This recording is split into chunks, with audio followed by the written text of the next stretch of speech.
Welcome back, guys, to a new episode of the Footy Nuffies. Yeah, good to be back again.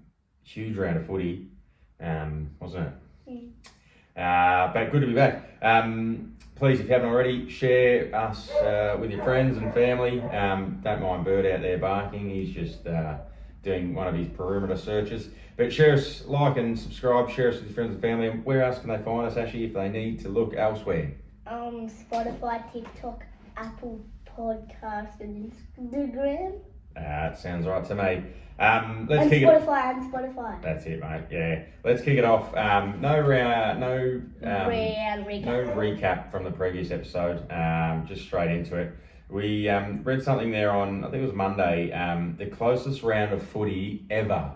So there was an average margin of 10.33 points, and the last time it even got close to that, man had just walked on the moon. So shortly after 1969 man first walked on the moon, and shortly afterwards, about 9 months later, there was a round in 1970 where there was the second closest round ever now. But that was awesome. Obviously there was a draw with North Melbourne Brisbane, which I think I said in our last episode that that game will be over in the first 10 minutes. I certainly said it to you anyway. But Brisbane got to go in 25 seconds and then we thought. Yeah, you thought, oh, here we go. But wow, Kangaroos, hats off to them. Phenomenal effort. Obviously, the Giants and Cats game went down to the wire. Richmond and West Coast went down to the wire. Sunday's usually it's a funny day for football. I prefer it on Saturday, but that's just a preference. Then you've still got Sunday to relax. But yeah, Saturday footy's probably more exciting. Maybe just a personal opinion. But man, Sunday this week, there was a draw, a game decided by 2 points, and a game decided by 4 points. So all of Sunday, there was not even a team that won by a goal. No, the whole Sunday fixture was decided by under a goal, or a goal, 6 points. So and then Saturday was some crackers as well. Like the Bulldogs really took it up to the Suns and almost stole the win there late in the game. Yeah. Sydney almost come from behind there against Essendon. And then the Power played an absolute cracker against Adelaide. So awesome round of footy, great spectacle. I think in the past episodes we have put the AFL under the pump for some of their TV scheduling. The whole no footy on a Saturday on free to air is still absolutely rubbish and ludicrous. But beyond that, they scheduled that round very well. Thursday, Friday night, very good. Free to air, wasn't it? That was, which I was quite surprised of. I didn't think it would be, but that was a nice little win for us. And then in the news there, Ashy, Willie Rioli set to return this week against the Mighty Pussycats over in Adelaide for the Power. So that's interesting. Obviously, there's the allegations of multiple threats have been made over the last few years, which, they're just allegations as far as we're aware. But, so that's something tricky that that club and the AFL have had to work through. But it'll be interesting to see how he performs. Will he be a bit coy, perhaps? We hope he will. Yeah, we hope he's pretty quiet, obviously. But it is Sir Doug Nicholas round, and celebrating the Indigenous Australians this week. So maybe he may step up. He might be. It's a really special round for him, and hopefully single steps up then. Yes, that's right. He might kick. Oh, imagine if he hit 5. But anyway, Willie Rioli back. There's probably it's topical at the moment. There's people that sit on both sides of the fence with regards to him and the alleged things that he said and the way he probably, or perhaps he's carried himself as well. So interesting. We won't get too political or into that too far. What's next there, Ash, in the news? Another Essendon injury. Lewis Hayes on debut of all games. He's done his ACL, the poor bugger. So they've got 4 season-ending injuries now. I know. And they've all played an AFL game. Yeah, they've all been through the AFL. Which, though, is going to open up the mid-season draft for them. So would they get 4 in the mid-season draft then? I don't know if this has ever happened before in the time frame that the mid-season draft's been around, which is only like, maybe 8 to 10 years, if that, I don't know if there has been a side that has suffered 4 season-ending injuries and then were presented with 4 picks for that mid-season draft. So, and then imagine if one of them guys get ACL too. Yeah, I know. It would make sense though that they get 4 picks, wouldn't it? Because they've got 4 blokes that can't play. So yeah, but if you lose one of them guys, wow. I mean, if you lose another one after that's just unlucky, isn't it? If that's the case, but yeah. But anyway, horrible for that young fella, and we hope his recovery goes really well over the next 12 months, and then he's back out there next year for the mighty Dons. The next one there is Collingwood. Yeah. They have got a lot of depth in their side. Yeah. That is undeniable. Like when we were watching Cats Collingwood, there's guns everywhere. So. Guns everywhere, and there's still probably a few blokes that are there in the reserves that could be playing at another AFL team every week. So they're not short on guns. However, did read though that there was a few players, Dacos, who else was there? Dacos, Darcy Moore and Jamie Elliott, that stayed back for scans in Western Australia. I think the next day after that game against the Dockers. Reading the news. Elliott kicked 6, didn't he? Yeah, 5 or 6. He's had a pretty good few games of footy, but it seems as if they're going to be right to play this week, but they may not be. And then you've got Dan Houston and Pat Lipinski as well that missed training yesterday, I think it was, through illness. And also Will Hoskin-Elliott missed training for personal reasons, was what was quoted in the article. But and then Schultz as well, out with concussion, so he's on that 12-day protocol. So Collingwood's depth is going to be tested there by the looks of it in the next couple of weeks. But well, they've still got Sidebottom, don't they? Yeah, and Pendlebury comes back, Mychek probably comes back as well. Maynard, we will talk about actually the Dockers with regards to Collingwood later on, but no, their depth is being tested, but it's they got plenty of depth as well. Sir Doug Nicholas. Round, is it Sir Dag? No, Sir Doug Nicholas round, So I think that runs over 2 weeks by the looks of it. Most of the clubs have released their Guernseys now. The Cats have, but their away one looks like doggies. Yeah, there's a bit of red in their jumper for the first time ever. The snake and then the white goes across the snake when the blue goes across the snake. They will wear that this week, I'd imagine, against Port Adelaide. And then our home one will be against the doggies. Yeah, which but is the much doggies might not be wearing their because they've already worn their away one last week. And Gold Coast, two of them they're playing. And then the doggies will wear their home one this week, I'd imagine. But it's a big celebration for the Indigenous Australians, and I think something most players really get around. Who are the doggies playing this week? We don't have them featured this week. They're travelling quite nicely though, aren't they? Who are they playing this week? Do you know? I've got no idea, mate. At home? I don't know. So do you know if it's at home? No. But I'd imagine it would be though, because they played away last week, so I imagine they're going to play at home this week and probably wear their home jersey this week. But I don't know who they're playing.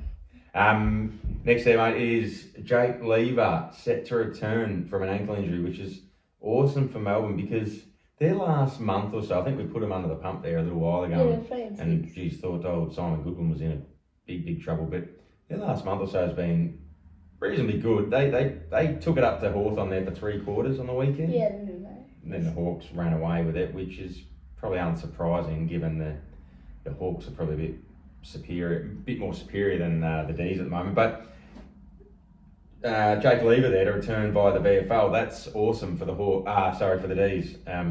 That's really going to lift that team. Jake Lever and Stephen May in the same defence. Oh, geez, they would be hard to match up on if you're a key forward. You've got, they just chop each other out all the time, support one another, and so. For those 5 rounds, one of them was there. They might have been missing. One of them was there. They just didn't have both. Never there together. Yeah. If they were there together, they probably would have won 4. Might have got a couple because I think they had a couple of close games there earlier on in the season. But they got smashed by Cats, smashed by Kangaroos, got smashed by Dons, and then they got smashed by Gold Coast. Yeah. Oh, which is not hard to do at the moment. The Gold Coast Suns are travelling okay, but so their season's in a very, very, very precarious position.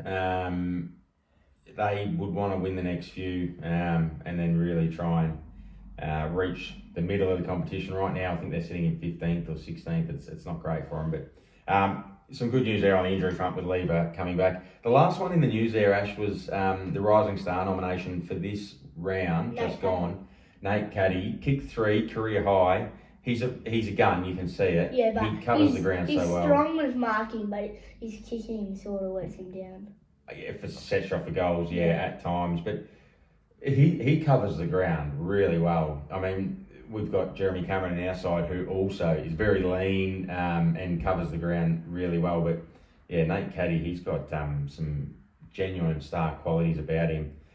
That's also his second nomination. He got nominated late last year in round 22 or 23 or something. So really? Yeah, second nomination, which is interesting. But you know, if you're under 21 and you played under 20 odd games, you're still eligible for the Rising Star. Hence, he obviously must still be eligible, which is great for him. But I think he's 20. Yeah, he's super young. He's going to be there for a long time. We're going to talk about Essendon later on because they've been travelling very nicely this last month. I could even play them. Yeah. Maybe. Under the pump, Ashy, who we got there? The first one. Fremantle. Old Freo Dockers. Versus Collingwood. Yeah, fair income. No, Fremantle versus Collingwood reserves. Yeah, and that's honestly what it felt like. Collingwood coming off a 5-day break. They rest 4 players. And we talked about their depth earlier on. It's being tested, however, it's very good and it is deep. But Collingwood literally, or it felt like they sent over their reserves, not quite, but being jovial. And Freo had more inside 50s and still couldn't get the job done. You know, they were 22. Better rested than Collingwood. And wasn't it 23 scoring shots to 22? Mate, it might have been something like that, but I think they had like an extra 15 or something forward 50 entries. How do you lose with those numbers? But Collingwood, Fremantle, they're under the pump. They're in big trouble. Does Justin Longmuir stay there next year if they don't make finals? No. I don't think so. They didn't make it last year. That's right. They made it in 2022. They did. Yeah. It was 2022 or 2023 or something. But they didn't make it in 23. No. Yeah. I remember they lost to must have been Collingwood 2022. It was on the MCG. But they're in big trouble. Yeah. If they don't make it, Justin Longmuir. I mean, what's he had 3 or 4 years now? That's golly. The fans, the members are going to go bananas. If they don't overhaul that club. Sometimes you do have to stick with coaches. You know, I look back as far as I can remember. But Mark Bomber Thompson there with Geelong, at the end of 06, he was in big trouble. But you know, the board stuck with him, and then he pulled out 2 premierships in the next 3 years. And who was it? Damien Hardwick at Richmond. At the end of 14, 15, 16, he was in a world of pain, and so was that club. But they stuck with him. And then he pulled out the dynasty, 2017, 19 and 2020. So sometimes you do have to stick with the coach if you can see the long-term vision is, you're building your list and it's all working. But Justin Longmuir, he's going to be in big trouble. Because their list doesn't look like it's building. I'd argue they recruited really well in the off-season with... Shy Bolton but it's you're right. But even with that, it's just not happening. I know, like Tracy and Amos. Like Amos doesn't really look like he's showing too much this year. No, but in the past couple of years, I thought he'd been progressing really well. I thought he was going to be done. But this year, not so much. Tracy is. He's on fire. Yes, he's progressing every year. Yeah. But just not so much Amos. Yeah, and even blokes like Frederick and some of their small forwards have been a bit down this year. I haven't seen much of Frederick either. Yeah. Bolton, he's also been a bit down, but even though he's played a few games, but very well, but just been a bit up and down, bit hit and miss, like their side just in general. Next one there, mate, on the under the pump. Power. So, I think we put Carlton under the pump before Geelong played them. And look how that turned out. Not good for the Cats. And now we're putting the Power under the pump before Geelong plays them. So we'll revisit this next week. And if the Power knock us off, I think we need to start not putting teams under the pump that Geelong are playing the following week. But it's undeniable. They are under the pump. They played a quality outfit there, Adelaide. And the Adelaide played a really solid game of football. Their side is starting to become really well balanced, Adelaide. You know, their defenders, which we spoke about, we thought perhaps they had, they were a bit, they had holes in their defence, you know, a bit like Swiss cheese. They've only lost one game with Adelaide, As Adelaide? Geelong beat them. That's right. Hopefully we can do that to the Power as well this week. Was that the only game? I think so, yeah, because they knocked off St Kilda comprehensively, but easy. But yeah, Port Adelaide. It is this season. We've got here slowly slipping away. So Port Adelaide this week have Geelong at home. By the way, week, so Freo, and then next week but Freo's away. Yeah. Although Freo's been pathetic, but but then Giants is at home. At home, yeah. So they've got an interesting few weeks. They've got a bye in there somewhere as well. But if they were to lose all three of those, you just about have to put a line through them. I think they're like 4 and 5. Yeah, so that's 8. Still competitive. But yeah, if they go 4 and 8, you'd almost put a line through them. I don't know what their back half of the season's like in terms of their run home. Geelong, but they did finish. Easy. Oh yeah, Geelong's it's okay. We've got Brisbane again. We've got. I feel like Geelong could win 6 and lose 2. Well, we certainly hope so. But yeah, Power under the pump. Does Kenny get to see season out earlier? If they are well and truly out of the finals race, or does Port Adelaide, if they get to round 18, 19 and the finals are done, does Port Adelaide, like the board and everything, come in and just say, Kenny, thank you, mate, 12, 13 odd years of service, brilliant, we really appreciate it. Let's start the transition now. Let's get Josh in.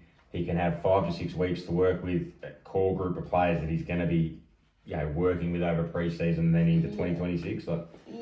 Or do they, give him like his lap of honour the last few weeks for Kenny? Or if they're sitting 7 and 12 and... Oh, and they're not going to play finals.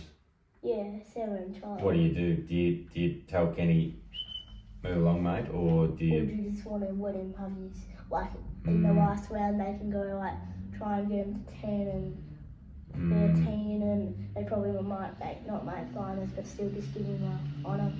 It's easy because we're, as supporters of Geelong, we're not, say, in this position this year, but as a non-supporter looking at the Power, I'm leaning towards, my thoughts would be, so if by the last 5 or 6 rounds of seasons, finals is done for Power, they're not making it, I'm saying, Kenny, move along, Josh, get in,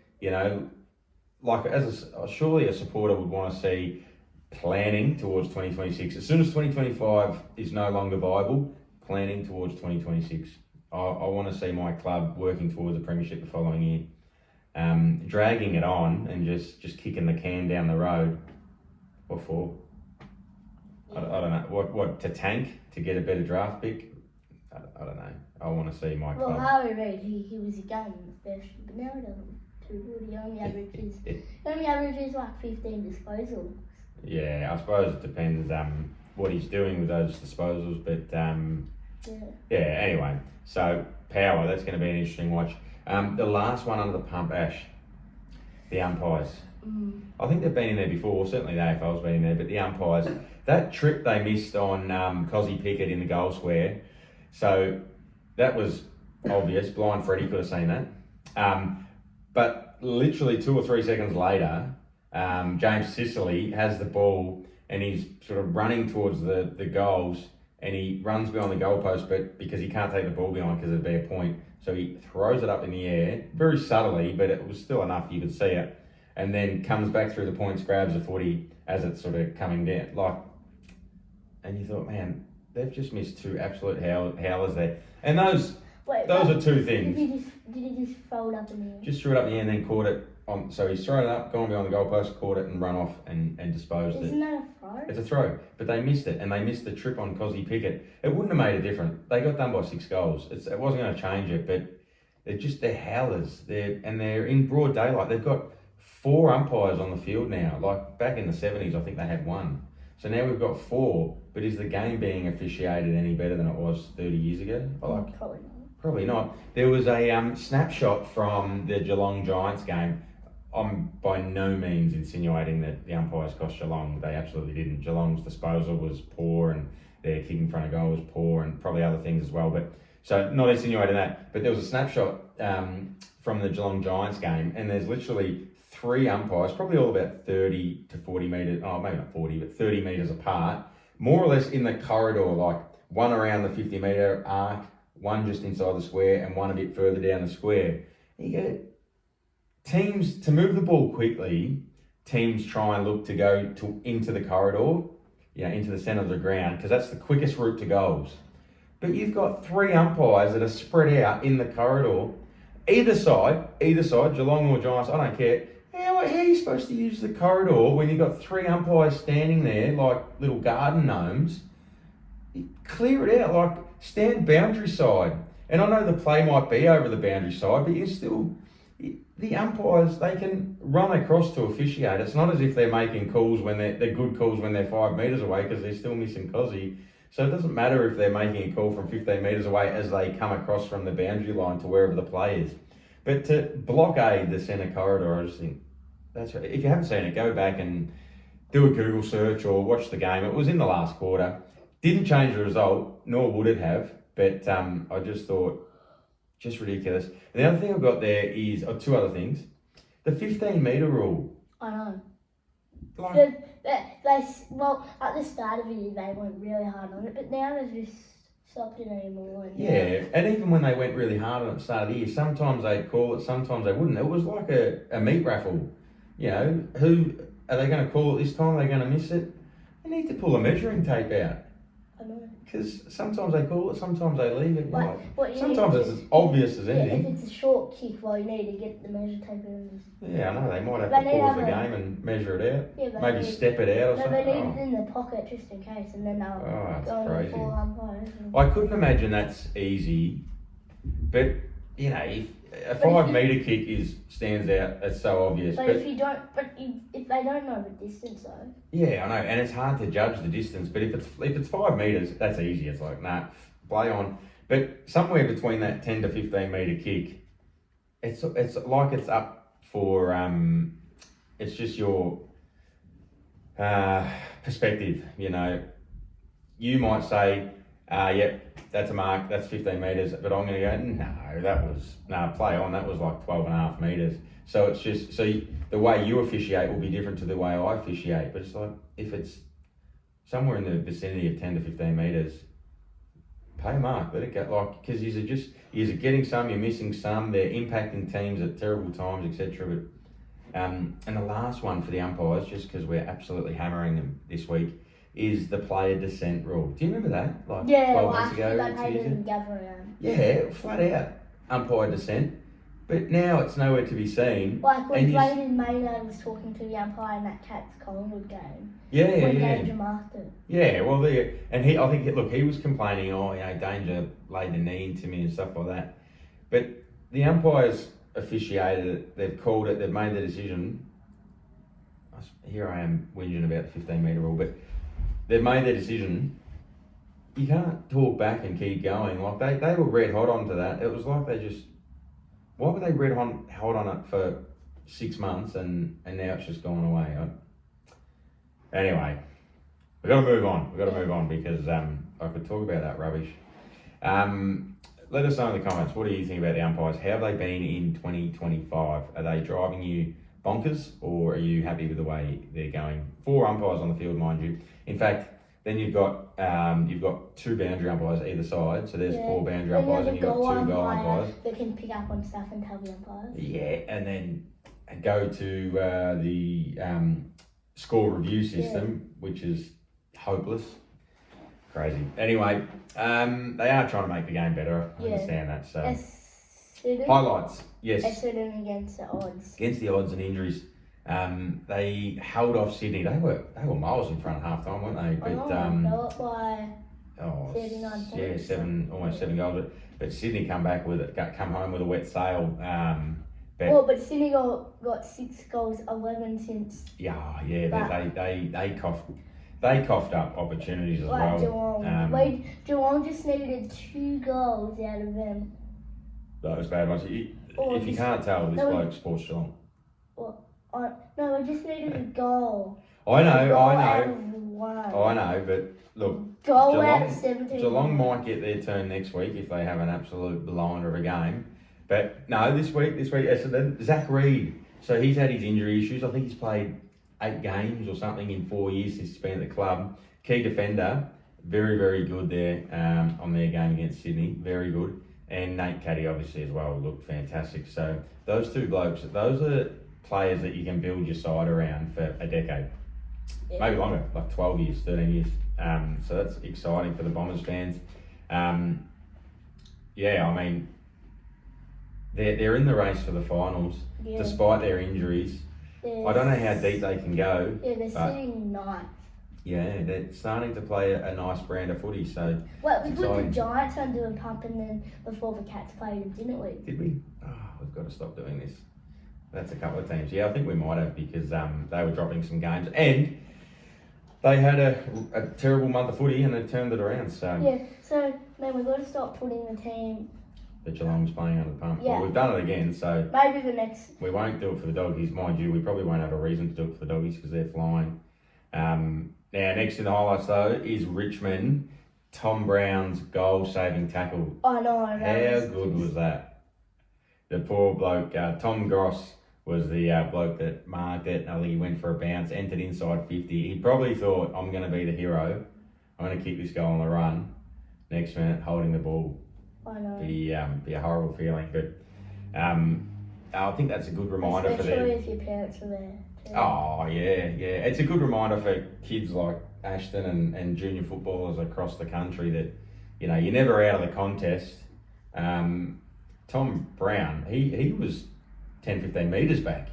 Obviously, his speed was incredible. But while he probably wanted to just go a bit slower, because he knew if I get it to about 10 or 5, 6, 7 seconds, I get a goal, they can barely get a clearance.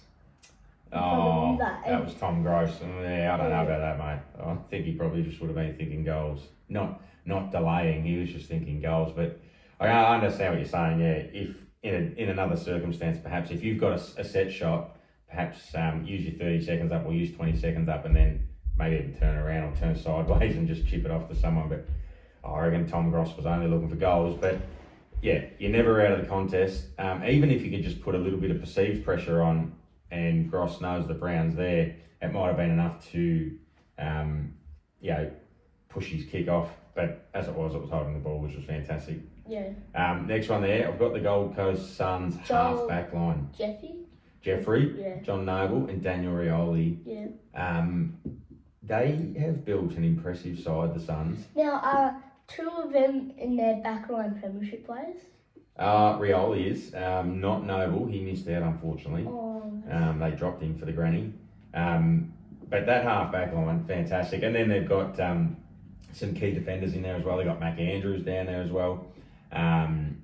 Yeah. But they are building a quality side. They got the Doggies up in Darwin, which probably played into the Suns. They probably handle the heat a little bit better, given that they're based up in Queensland. But still, Doggies are a quality outfit, and the Suns are. They didn't play that well against Brisbane, which was disappointing, but they have beaten some decent sides this year. So that's I'm really excited about them. Hopefully Geelong knock them off, but Jesse Hogan. Yeah, 7 goals. He was phenomenal. I follow a Geelong Facebook page, and gee whiz, there's some genuine Nuffies on there that were absolutely canning the Geelong defence, and it may be rightfully so. I don't agree with all of the canning they were doing. Really getting stuck into Sam De Koning, and Jesse Hogan was just getting these loose goals. a lot of these teams play aggressive footy where they do like a full ground press or a full ground zone. So, and then if you are fortunate enough to turn the ball over unexpectedly, then you can hurt teams going the other way, which is what the Giants did. Yeah, and the goal that Riccardi got just really was... Oh, and that was, yes, De Koning spoiled it, and unfortunately just... 4 minutes on the clock, but then they just really held us off. Held us off, yeah. But no, look, Hogan was huge. He was really impressive, and he has been in his twilight, not necessarily his twilight years, but it feels like it could be his twilight years.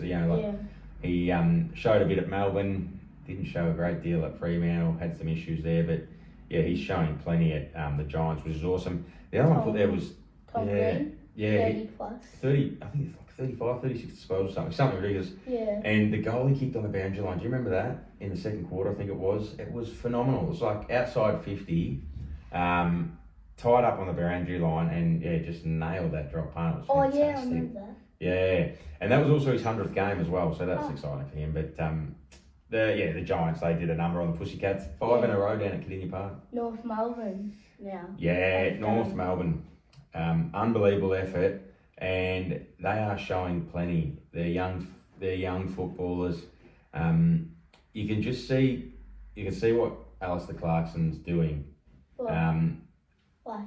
He's building a quality side, but with young players it takes time. No, exactly. Because he's trying to get it under like 2 goals or 3. That's right. Just get it closer. And the last 3 weeks, each game has been closer. And a draw against the reigning premiers. Yeah, the last 3 weeks it's been under 12 points. Yeah, so they're moving in the right direction, which is really exciting for the Roos supporters, their players as well. They've suffered over the last few years, but maybe there's some light at the end of the tunnel here.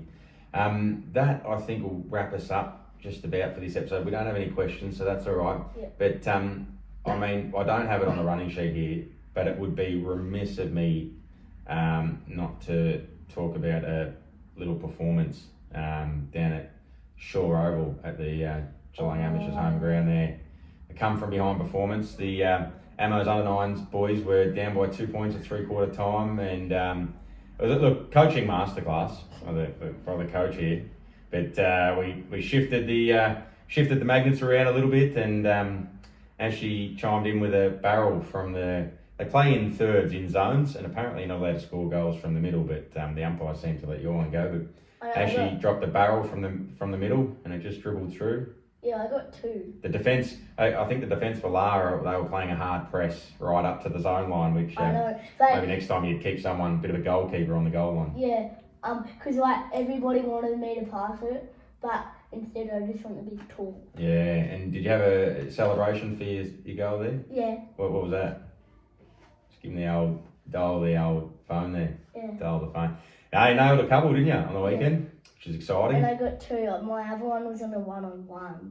1-on-1. Yeah, that's right. Getting towards the goal square. But that's good fun. So we're 2-1 down at the Amos, and we've got a big game this week against who I suspect, having a look at their results, look like they might be a quality side. So have a bit of fun. It's gonna go on. Maybe a match day vlog this weekend. Oh, I hope so. Hoping so. We'll take you, the viewers and subscribers, along for the mighty Amos. Yeah, how much day vlog? Who's going to film it? Poppy, I reckon. Gonna ask him. Alrighty, guys. I think that'll wrap us up. That's over 30 minutes. Thanks for listening. Thanks for watching. Please share, like, subscribe, all the rest of it. You know where to find us on all the social media platforms. I appreciate your support. Appreciate your comments. Appreciate your likes, your viewing, all of it. That's episode 8 done and dusted. Yeah. Beauty, guys. We'll see you in the next episode. Peace.